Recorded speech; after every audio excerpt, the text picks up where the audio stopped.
บายดีทุกคนที่เข้ามาในช่อง YouTube High Graphic ครับค่อยสร้างวิดีโอนี้ในซอฟต์แวร์ Illustrator 2000 กับสาวโลโก้นี้บ่แม่นค่อยสอนคนเฮ็ดโลโก้แต่ค่อยจะแนะนำให้ทุกคนสร้างโลโก้ในวิดีโออื่นนี้แม่นโลโก้ส่วนตัวของค่อยมีความคิดในใจของค่อยเองและเฮ็ดมันโดยกงในซอฟต์แวร์โดยบ่ต้องเต็มรูปเต็มใส่เจียล่วงหน้า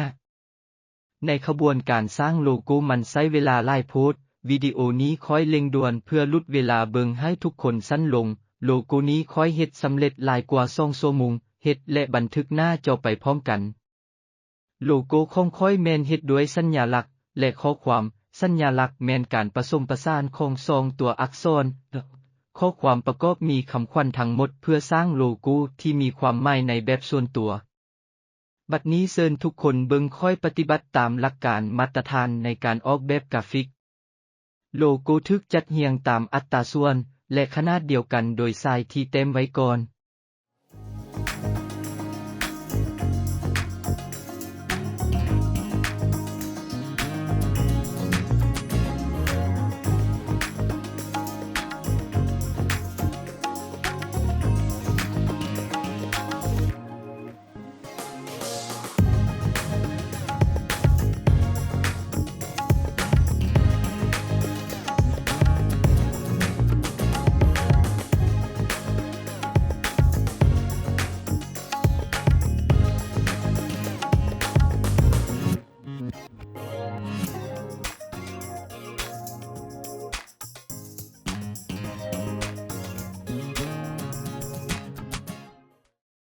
มันเกือบจะเฮ็ดกับโลโก้ค่อยจะพยายามซีมันก่อนและกดเบิ่งจังหวะของค่อยดังนั้นค่อยต้องเฮ็ดโลโก้น้อยลงเล็กน้อยและเฮ็ดให้ข้อความสำหรับโลโก้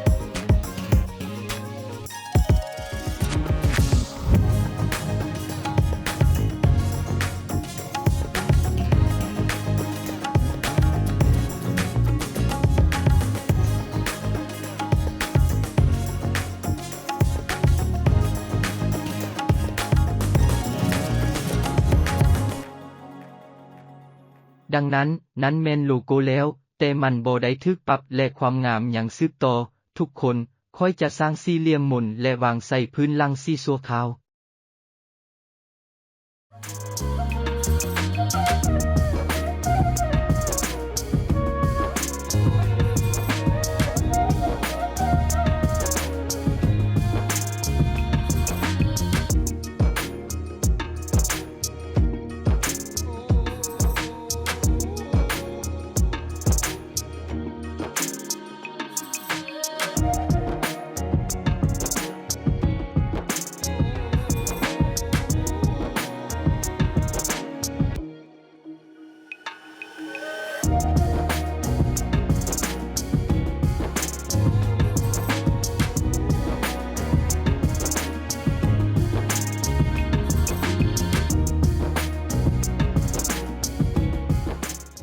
เดี๋ยวนี้มันเบิ่งดีแล้วบ่แม่นทุกคนแต่มันยังบ่ได้เฮ็ดเทื่อค่อยยังต้องแก้ไขข้อความเติมอีกเล็กน้อยเพื่อให้มีความสวยงามกับแนวความคิดของการออกแบบกราฟิกค่อยจะเต็มโครงสร้างใส่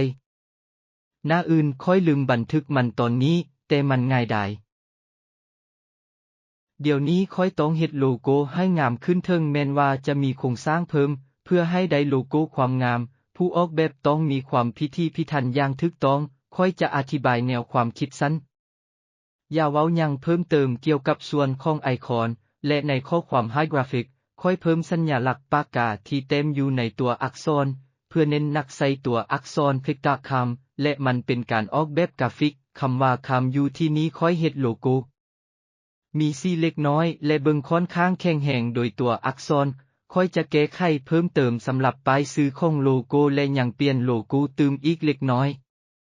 เบิ่งดีกว่า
ฉะนั้นโลโก้ของค่อยก็สำเร็จไปกว่า2 ชั่วโมงถ้าใครมีแนวความคิดหรือปรารถนาอันใดดีกรุณาเขียนคำเห็นไว้ข้างลุ่มค่อยจะตอบและปฏิบัติตามความปรารถนาของทุกคน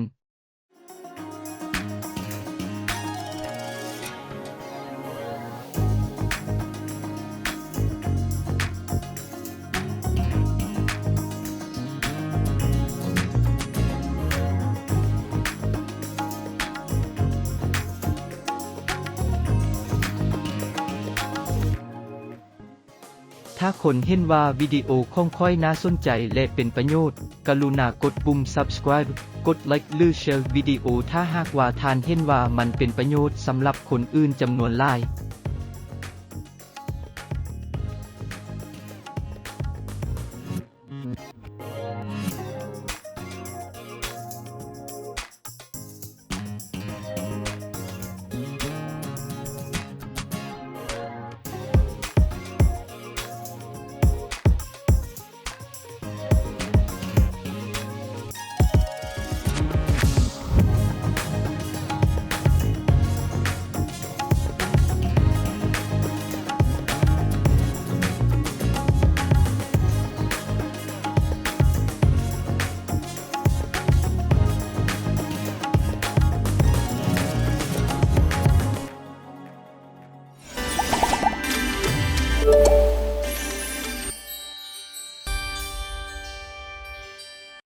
ขอบใจสำหรับการเบิ่งพวกเราจะพบท่านในวิดีโอต่อไปในเวลา 8 โมงแลงของทุกวันศุกร์และวันเสาร์